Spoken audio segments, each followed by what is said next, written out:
بسم اللہ الرحمن الرحیم۔ السلام علیکم۔ مورخ لکھتے ہیں کہ سلطان سبکتگین کے لیے دارا کی یہ چال غیر متوقع تھی۔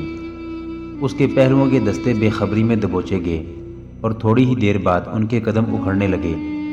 دارا نے اپنی فوج کا خاصا بڑا حصہ اپنے پاس اس مقصد کے لیے رکھا ہوا تھا کہ سلطان کے پہلوؤں کے دستے اکھڑیں گے تو سلطان اپنے دائیں اور بائیں مدد دینے پر مجبور ہو جائے گا۔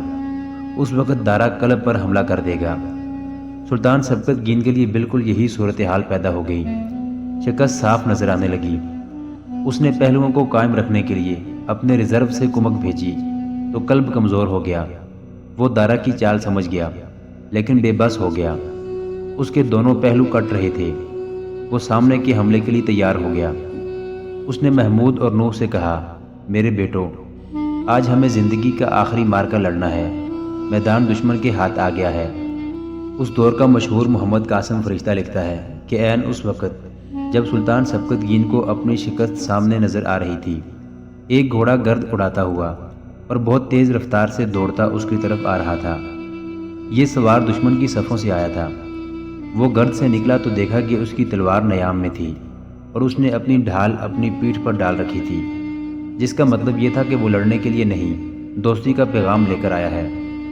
اس کے پیچھے دشمن کی فوج کے بہت سے دستے تھے۔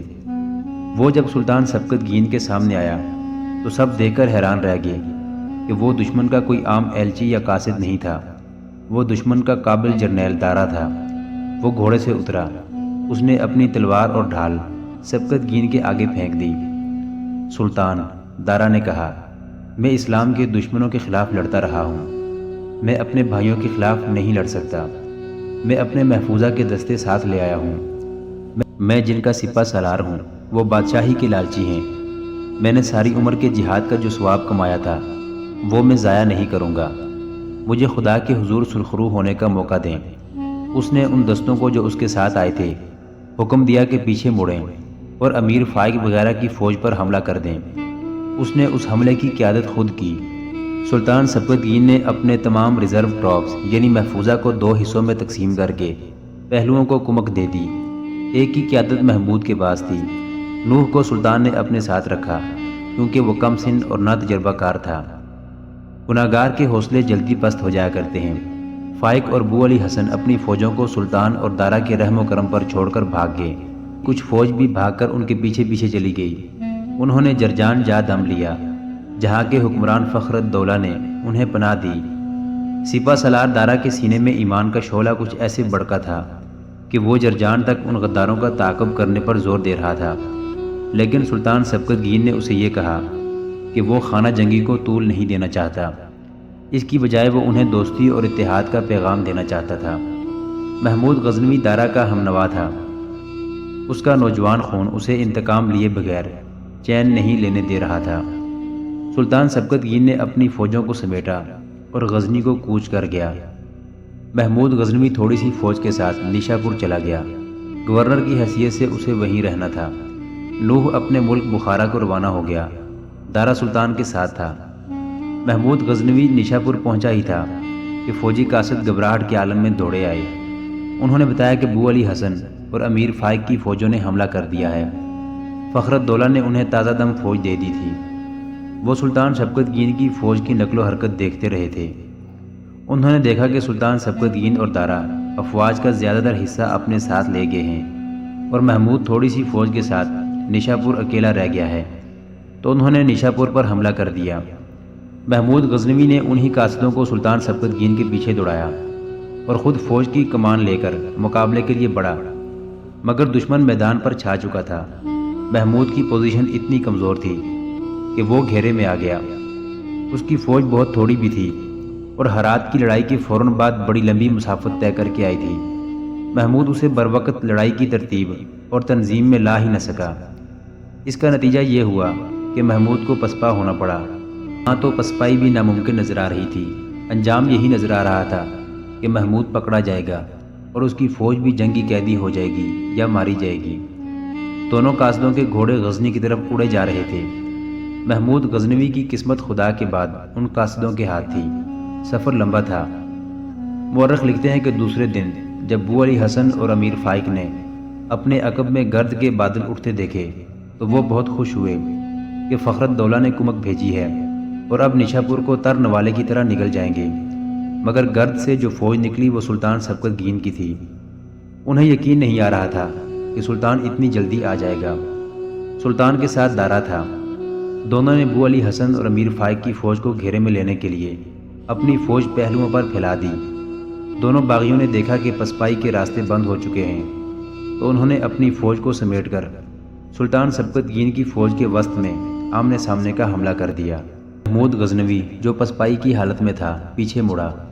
مشہور مورخ فرشتہ لکھتا ہے، محمود نے سخت غصے میں آئے ہوئے شیر کی طرح غداروں کی فوج پر حلہ بول دیا۔ اس کی حالت پاگلوں کی سی تھی۔ بو علی حسن اور امیر فائق کی فوج کچلی گئی مگر ان دونوں غداروں کا کوئی پتہ نہ چلا کہ کدھر نکل گئے ہیں۔ فتح مکمل تھی، سانپ کا سر کچل دیا گیا تھا۔ ادھر لاہور میں ہندو مہاراجے بلخ، بخارا اور خراسان وغیرہ پر حملہ اور قبضہ کرنے کے لیے متحدہ فوج تیار کرنے میں دن رات مصروف تھے۔ ان تیاریوں میں پوری ہندو قوم شامل تھی۔ مرد اور عورتیں محنت و مشقت کر کے سرکاری خزانہ بھرنے میں لگی ہوئی تھی۔ راجوں مہاراجوں نے اپنے اختلافات اور عداوتیں ختم کر ڈالی تھیں۔ مندروں میں لوگوں کے دماغوں میں یہ جنون پیدا کیا جا رہا تھا کہ ہندو مت کو اسلام سے محفوظ کرنے کے لیے اسلامی ملکوں پر قبضہ کرنا مذہبی فریضہ ہے۔ ادھر اسلامی ملکوں میں دو اسلامی فوجیں ایک دوسری کا خون بہا رہی تھیں۔ اقتدار پرست اپنی ہوس کی خاطر اسلام کی عسکری قوت کو تباہ کر رہے تھے اور قوم کے بیٹے کاٹ رہے تھے۔ پشاور، لاہور اور بٹھنڈا میں غزنی کے جو جاسوس تھے وہ غزنی کو صحیح اور بروقت اطلاعیں بھیجنے کے لیے موت کے ساتھ کھیل رہے تھے۔ ان کے جذبہ اثار، شجاعت اور فرض شناسی کے مظاہروں کو خدا کے سوا دیکھنے والا کوئی نہ تھا۔ یہ گمنام جان باز تھے جنہوں نے اپنے اوپر پردہ ڈالے رکھنے کے لیے اپنے نام بھی بدل ڈالے تھے، مگر ان کے ملک کے دو چار ایمان فروش ان کے جہاد پر مٹی ڈال رہے تھے۔ سلطان سبکت گین ذرا سستانے کے لیے اور فوج کو آرام دینے اور نئی بھرتی کے لیے بلخ چلا گیا اور وہیں قیام کا فیصلہ کیا۔ تب اسے احساس ہوا کہ جس بیماری کو وہ دباتا رہا اور معمولی سمجھتا رہا ہے وہ جان لیوا روگ ہے۔ جنگ و جدل نے اسے اپنی صحت کی طرف دھیان دینے کی مہلت ہی نہیں دی تھی۔ طبیبوں نے اس کا علاج شروع کیا لیکن مرض بڑھتا گیا۔ اس نے غزنی چلے جانے کا ارادہ کیا اور روانہ ہو گیا، مگر وہ اس قدر کمزور ہو چکا تھا کہ تورموز بلخ سے تھوڑی ہی دور سے آگے جانے کے قابل نہ رہا، وہیں رک گیا۔ ترجمہ یمنی میں لکھا ہے کہ ایک روز نکاحت کی انتہا کے عالم میں سلطان نے شیخ ابو الفتح سے جو اس کے پاس بیٹھا تھا کہا، ہم بیماری سے صحت یاب ہونے کے لیے ہر جتن کرتے ہیں، صحت یاب بھی ہو جاتے ہیں۔ ریوڑ سمجھتے ہیں کہ موت نہیں آئے گی۔ مجھے بھیڑ کا خیال آیا ہے، اسے قصاب خرید کر لے جاتا ہے، کبھی کسی ریوڑ میں اسے چھوڑ دیتا ہے، کبھی اکیلے کہیں باندھ دیتا ہے۔ بھیڑ زندہ رہنے کی آس لگائے رکھتی ہے، مگر ایک روز قصاب اس کی گردن پر چھری پھیر دیتا ہے۔ ایسے ہی ہم کئی بار بسترے علالت پر لیٹتے اور اٹھ کھڑے ہوتے ہیں اور ایک روز موج تک ہماری گردن دبوچ لیتی ہے اور ہمیں کچھ سوچنے اور کچھ کرنے کا موقع ہی نہیں ملتا۔ اس سے 40 روز بعد سلطان سبکت گین نے صرف یہ کہہ کر کہ محمود سے کہنا تجھے بت شکن بننا ہے، جان اللہ کے حوالے کر دی۔ یہ اگست 997 عیسوی بمطابق شعبان 387 ہجری کا مہینہ تھا۔ اس وقت سلطان کی عمر 56 سال تھی۔ خانہ بدوشوں کا بیٹا جو غلاموں کی منڈی میں فروخت ہوا تھا، تاریخ اسلام میں کبھی نہ مٹنے والا نام پیدا کر کے اور اپنے پیچھے تاریخ میں بت شکن کہلانے والا بیٹا چھوڑ کر اللہ کے حضور چلا گیا۔ محمود غزنوی اپنے باپ کی وفات کی اطلاع پر پہنچا۔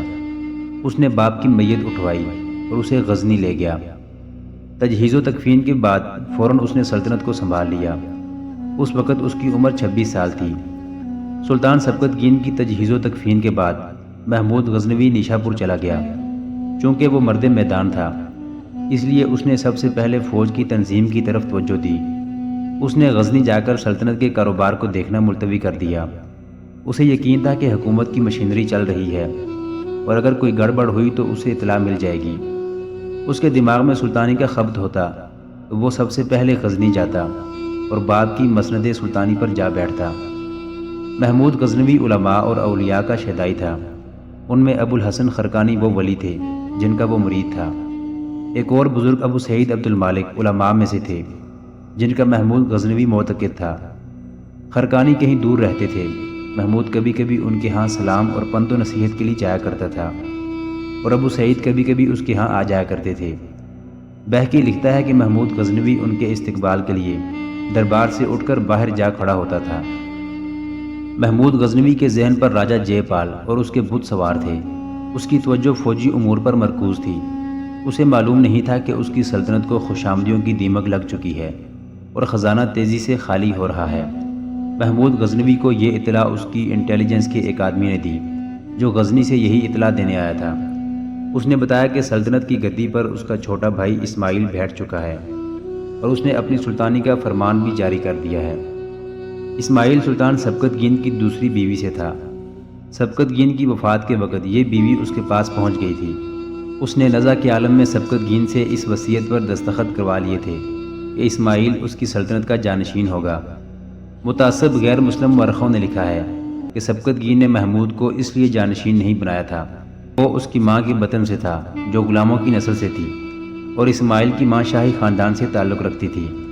اس دور کے وقائع نگاروں کی تحریروں کے مطابق یہی تسلیم کیا جا سکتا ہے کہ سبکتگین کے آخری لمحات اس قدر شدید تکلیف میں گزرے کہ اس نے نیم غشی کی کیفیت میں اسماعیل کو جانشین مقرر کر دیا۔ اس داستان کی پچھلی اقساط میں تفصیل سے سنایا جا چکا ہے کہ محمود غزنوی کی ماں کون تھی اور کس خاندان سے تعلق رکھتی تھی۔ محمد قاسم فرشتہ لکھتا ہے کہ اسماعیل نوجوان اور کلنڈرا تھا، اسے محمود کے مقابلے میں کوئی عسکری تجربہ نہیں تھا۔ جنگوں میں سبکتگین کے ساتھ محمود رہتا تھا۔ سبکتگین نے اسماعیل کو اپنا جانشین مقرر کیا ہی نہیں ہوگا، اگر کیا ہی تھا تو اس عالم نزع سے فائدہ اٹھاتے ہوئے اسماعیل کی ماں نے اپنے بیٹے کو سلطان بنوا لیا ہوگا۔ دونوں بھائیوں میں اتنا فرق تھا کہ جب محمود اپنے باپ کی تجہیز و تکفین سے فارغ ہو کر نشاپور چلا گیا اور راجہ جے پال کا حملہ روکنے یا ہندوستان پر حملہ کرنے کی تیاریوں میں مصروف ہو گیا، اس وقت اس کا چھوٹا بھائی اسماعیل بلخ میں اپنی رسم تاج پوشی میں مگن ہو گیا۔ محترم ناظرین، سلطان محمود غزنوی کی زندگی کے واقعات پر مشتمل سیریز دیکھنے کے لیے چینل کو سبسکرائب ضرور کر لیں۔ گزشتہ اقساط دیکھنے کے لیے چینل پر پلے لسٹ کا وزٹ کریں۔ ویڈیو کو لائک اور شیئر ضرور کیجیے۔ کمنٹ باکس میں اسلام زندہ باد ضرور ٹائپ کریں۔ اللہ آپ کا حامی و ناصر ہو۔